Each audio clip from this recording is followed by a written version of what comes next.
Mariah was a 27-year-old mother of two from a small rural community.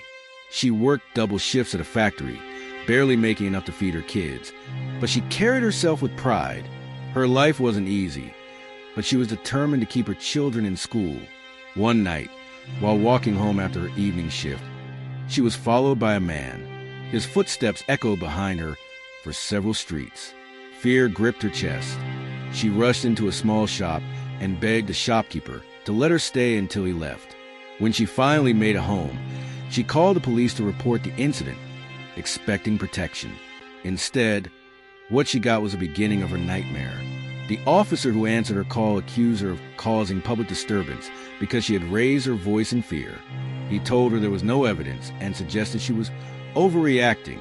When Mariah insisted, he warned her to stop wasting police time, but she refused to back down. 2 days later, a police van arrived at her home. Without explanation, they arrested her in front of her children. The reason?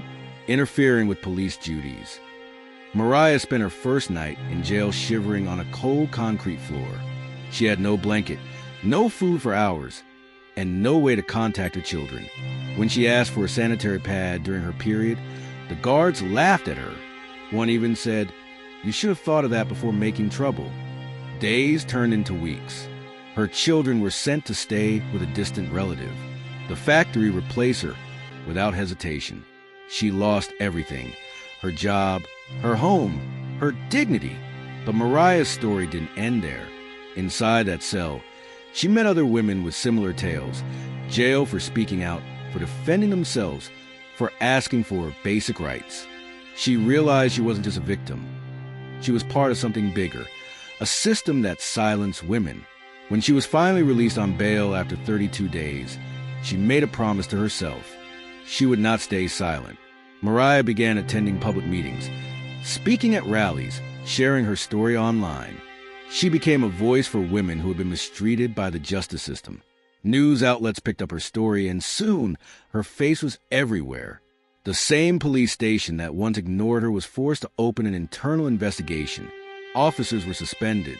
Policies changed.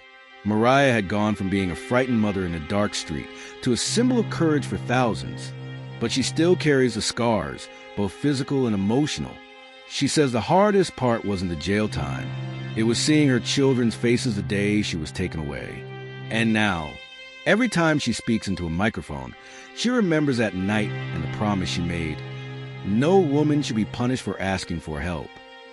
Subscribe to Truth Uncovered and turn on your notifications bell.